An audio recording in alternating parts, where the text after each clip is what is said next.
सभी को जय माता की। एक बार आप सबका फिर से हार्दिक स्वागत है। आज आपसे चर्चा करेंगे अफगानिस्तान पर। अफगानिस्तान का भविष्य क्या होने वाला है?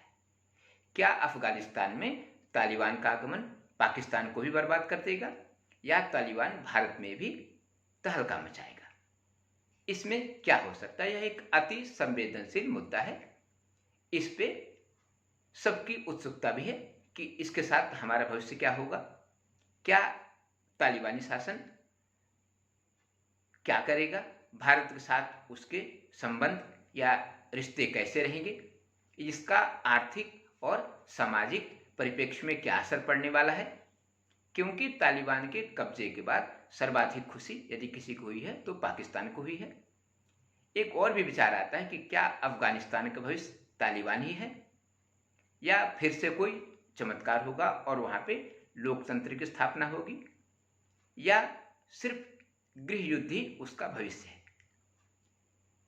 या वहां के नागरिक ऐसे ही परेशान रहेंगे।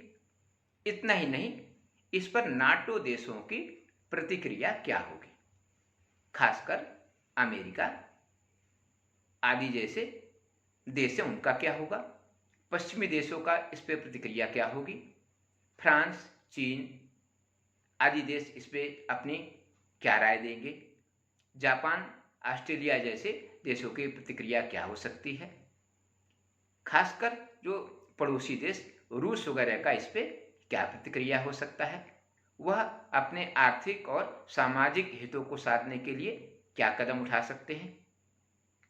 इसमें भारत को क्या कदम उठाना चाहिए या भारत क्या कदम उठा रहा है। इसके साथ ही क्या अफगानिस्तान का भविष्य भी सीरिया या यमन जैसा हो जाएगा कि जहां पर सिर्फ और सिर्फ जंग का मैदान बना हुआ है, यहाँ पे पश्चिमी देश या अन्य देश अपने अपने हित को ध्यान में रख के अपनी अपनी सैनिक कार्रवाइयों को कर रहे हैं। इसका भविष्य सचमुच क्या होने वाला है? तो सबसे पहले इस पर चर्चा करते हैं कि भारत के दृष्टिकोण से इसमें क्या होने वाला है। इस समय भारत की जन्मकुंडली में चंद्रमा की विंशोत्तरी चल रही है, जो भारत की तरफ से किसी भी त्वरित प्रतिक्रिया का संकेत तो बिल्कुल नहीं दे रहा है। चूंकि मैं पहले भी कई वीडियो में आपको बता चुका हूं कि इस वर्ष यानी संवत वर्ष 2078 में राजा मंगल हैं, इसलिए इसका प्रभाव भारत पे न पड़े ये संभव ही नहीं है। कुछ इसका नकारात्मक प्रभाव भारत पर अवश्य पड़ेगा और भारत न चाहते हुए भी किसी न किसी सैन्य कार्रवाई में शामिल होने पर मजबूर होगा, किंतु किसी बड़ी सैन्य कार्रवाई में भारत का हाथ होने की संभावना कुछ नहीं बन रही है। किंतु सितंबर और अक्टूबर में चंद्र की विंशोत्तरी में केतु का अंतर्दशा, प्रत्यंतर दशा और सूक्ष्मांतर दशा के प्रभावों के कारण भारत में कोई बड़ा विघटनकारी घटना हो सकता है या कोई विध्वंसक घटना हो सकती है, जिसको अंजाम देने में तालिबान के हाथ का संकेत मिल सकता है। इन सबूतों के बाद भारत का रुख थोड़ा सा सख्त हो सकता है और शायद भारत अमेरिका जैसे देशों के सहयोग को तत्पर हो जाए। अमेरिका की ओर से इस घटनाक्रम में बहुत ही सदे हुए कदम उठाए जाएंगे और कोई त्वरित प्रतिक्रिया अमेरिका की ओर से देखने को मिलने की कोई संभावना नहीं है। वो अपने नागरिकों की सुरक्षा के लिए भले ही किसी हद तक चला जाए, बाकी अफगानिस्तान की सुरक्षा के लिए पाकिस्तान की चिंता बिल्कुल भी नहीं है और वह लगभग इसको बहुत ही उत्सुकता के साथ नहीं निपटाने वाला है। भले ही संयुक्त राष्ट्र के दबाव के कारण कुछ पश्चिमी देश अपनी सक्रियता दिखाएंगे और अमेरिका भी इसमें उनका सहभागी बन सकता है। नाटो देशों की प्रतिक्रिया शून्य नहीं रहेगी, बल्कि सितंबर और अक्टूबर में ही पश्चिमी देशों द्वारा तालिबान पर कुछ बड़े हमले होने की संभावना भी दिख रही है। वैसे तो भारतीय उपमहाद्वीप में अप्रैल 2022 तक शांति की उम्मीद रखना बेईमानी है और इसका कोई संकेत भी नहीं दिख रहा है। दीर्घावधि में अफगानिस्तान में चीन एक बड़ा खिलाड़ी बनकर उभरेगा और यही उसके रूस से दुश्मनी का कारण भी हो सकता है, क्योंकि इसी समय रूस और चीन में विचारों का अंतर भी पैदा होगा जो एक विकराल रूप में परिवर्तित हो सकता है। अब बात करते हैं पाकिस्तान के प्रधानमंत्री इमरान खान का, इसमें क्या प्रभाव पड़ने वाला है या इमरान खान के ऊपर इस घटनाक्रम का क्या प्रभाव होने वाला है।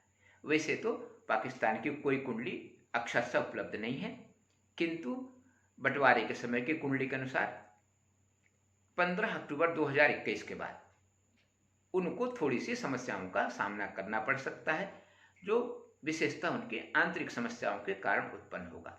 इसमें कुछ आतंकवादी घटनाएं भी शामिल होंगी जिनके कारण उनकी छवि नकारात्मक होगी और इसके बाद उनके खिलाफ कुछ विद्रोह की स्थितियां हो सकती हैं, जो शायद उनके शासन को बचाए रखने के लिए बहुत ही मुश्किल समय होगा। और वह समय ऐसा हो सकता है कि उनकी परिकल्पना से भी अत्यधिक घातक उनके लिए हो सकता है और ये मान के चलिए शायद अक्टूबर 2021 के बाद वहाँ पर बहुत बड़ी उथल पुथल की संभावना बन जाए। और इतना ही नहीं, यह शायद उनके शासन का अंत भी साबित हो सकता है। अप्रैल तक तो कुछ न कुछ परिवर्तन आसपास के भारतीय उपमहाद्वीप में तो होने ही वाला है, ये समझ कर रहिए। इसके साथ ही भारत को अफगानिस्तान से आर्थिक क्षति की कोई संभावना नहीं दिख रही है और स्थायी रूप से अफगानिस्तान से भारत को बाहर नहीं जाना पड़ेगा।